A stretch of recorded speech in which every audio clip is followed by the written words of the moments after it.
Alright, how are you guys doing today? So, today I'm going to talk about other games that sucked or didn't. Today we'll be talking about Red Ninja.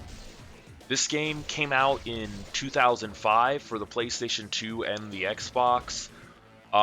I had it for the PlayStation 2. I probably got it a few years after it came out on sale or something. Because, I mean, I didn't even have a PlayStation 2 when the PlayStation 2 came out. I think I had a PlayStation 1. I might have had the Super Nintendo when the PlayStation 1 came out. Things like that. But, this game had a lot of, like, weird bad reviews for it. And, which was quite unfortunate because from what I remember of playing this game, it was really, really enjoyable. So, like, it had a lot of, fights, a lot of stealth and things like that. Um, of course, according to Wikipedia, it says that it employs a third-person perspective, which obviously, a lot of, like, ninja games do that. Like, the one that I'm playing right now, Ninja Gaiden. I've beat this game numerous times, but I always, like, after, like, a year, I'll go back and replay it just because it's super, super fun. But yeah, it's in the third person. Um, and it's like she could kill a bunch of the enemies with the kunai blade, and it was like just like I said already, like super fun, super like good to play. She could hang people from trees, things like that. Um, so let's see. It says by repeatedly annihilating enemies and avoiding injuries, Kurenai can build her ninjutsu gauge, which allows her to enter a sort of bullet time in order to more effectively eliminate enemies. That's kind of like, it kind of just makes her, quicker and everything like that. And honestly, she can do all kinds of really cool, like, attacks and things like that. So, she was in, this super sexy outfit, which you can see right here, which, I mean, was one of the reasons why I think I bought the game, is I saw her in this outfit and I was like, damn, she's hot, I guess I'll play the game. But honestly, I was super impressed with it. I really loved it. It was, super fun. There was like some really cool things that she could do. Like she could dislocate her shoulders to squeeze through like small cracks and stuff to progress throughout the levels. She also had like some different things like seductive things. I remember her like, leaning over to attract guys in, they'd walk all over all like stumbling and stuff and like, be all super into her and then you could, attack them and like kill them or hang them off of like trees and stuff like that. Um she could run off of walls, just like a typical like kind of like ninja type thing. Um there's some things that, I obviously don't remember because it's been years since I had played this game, and honestly, I don't even know where it's at. I hope I didn't, like, lose it when I was, like, moving a bunch of different times to different apartments and stuff like that. It's set in the 16th century Japan. Um, for the time, I think it looked really, really well. I thought the graphics really well. Sad thing is the studio that had made it, because I tried to look up other games from this. It says that it was Franji Studios. I guess it's now Urtane Corporation. They had published this game by Vivendi Universal Games, and sadly, this game was so poorly received that it was Tronji Studios' only published game. And I mean, if anyone had played it, they would know that it was definitely worth it, and I really wish the studio would have continued to make, like, games and stuff with it. So kind of sad that they didn't continue with different games like that. I do remember reading something about it saying that she was, like, conducted as one of the, kind of like seen as one of the, like, best ninja women. I mean, maybe it says something like that on this. Let's see, when it says reception, the game received generally unfavorable reviews on both platforms, according to review aggregation website Metacritic. Who cares about Metacritic? I mean, whatever. A reviewer or cheat code central wrote, there's a lot of competition out there for ninja and samurai games. Although Red Ninja really tries to be different, it fails miserably. It hints at some Splinter Cell elements, and if it were able to realize that direction, then it would stand out from the pack. And you're like, okay, yeah, I could kind of see that, but at the same time, it's like the game was fun. You play it for fun. It doesn't have to like be the most impressive game in the world. And like Ed Lewis of IGN wrote that the only honor is the ending, and he thought of this game as it is a proof that a ninja game can scrape the bottom of the barrel. According to Lewis, Red Ninja is a comedy of errors but without the humor.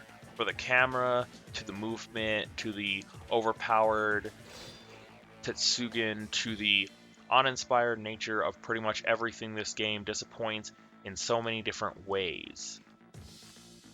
Like, I just don't understand why people say this about it. And according to Alex of GameSpot, even for those diehard ninja fans out there, Red Ninja is probably not a game worth your time or money in Japan.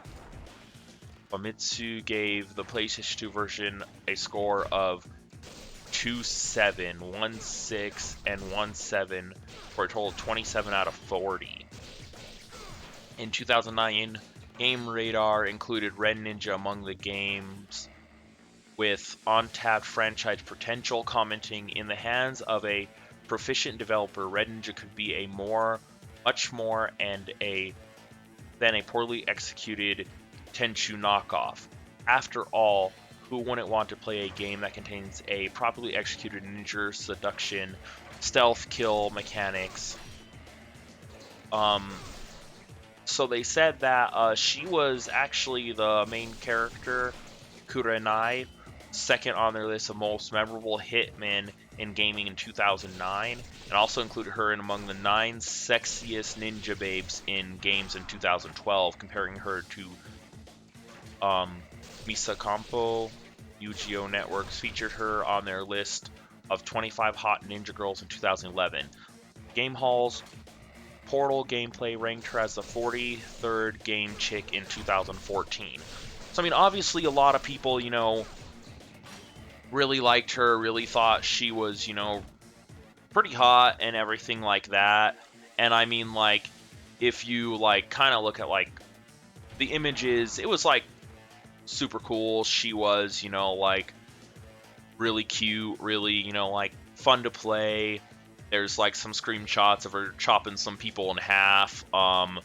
Kind of like, this reminds me right here of a scene in Ninja Gaiden where you're, like, going down the hall, there's a bunch of ninjas coming out at you and stuff like that, and she's, like, chopping them to bits, things along that nature. Like I said, I mean, I really, really enjoyed it, and people just seem to talk really bad about it for who knows what reason. I really don't know. Said it didn't look, like, super bad from when I remember, like, playing it, but it's been years. A lot of, like, maple trees and stuff like that from it. It looks really, like, it looks just like how I remembered it. Said it was super, super cool, super fun. I just don't understand why people didn't really like it. And in my opinion, I would say it's definitely worth, like, the play and everything. And here it is, obviously, on its original PlayStation 2 disc or whatever. But if you're looking for, like, a game that was super fun, kind of like a Ninja Gaiden style game, I would definitely recommend playing Red Ninja. I don't know if it's on the PlayStation Network or even maybe on, like, the Xbox Store or anything like that. But honestly, I would suggest, if you're looking for just like a game to pass the time, something fun, something that you're going to enjoy, I would say go for it and, play this game. Like, why not? Like, what harm is it going to do if you actually go through and play it? You might find that it was actually a really, really cool game, really fun, even despite the bad reviews. Something about, like, game reviewers, which I always seem to think, is that I don't know if a lot of game reviewers actually review the games that they play. Or, I mean, they actually play the games that they review. So, like, you'll see people talk a bunch of crap about, like, games. We saw that a lot on, what was that one network that had like Frost and all them on it? I can't even remember. Oh yeah, G4. So like G4, they had a bunch of game things, and obviously a lot of them didn't even play the games. They just kind of like reviewed what other people had wrote, which I'm like, that's cool and all, but if you're gonna review games, at least play them. It's like I'm not gonna go post a review about something that I haven't played. Like if I'm gonna talk about some game I haven't played, I might talk about the trailer. I might talk about something like that, and say something like, oh yeah, well you know played the trailer of this game, it looked really cool, or played a demo or something, watched the trailer a bunch, and went from there. But I'm never going to sit there and review a game that I know nothing about. I might say, like I said, things that I've seen on it. I might say people talked really bad about it, but if I haven't played it, you're not going to hear me say that this game was super, bad, super fun, super whatever. I might say it looks fun, but if I haven't played it, like what stance do I have about reviewing it? And I'm also wondering like if a lot of these people that did all these reviews on this game, did they actually play the game or did they just, read up what other people said and then comment on it?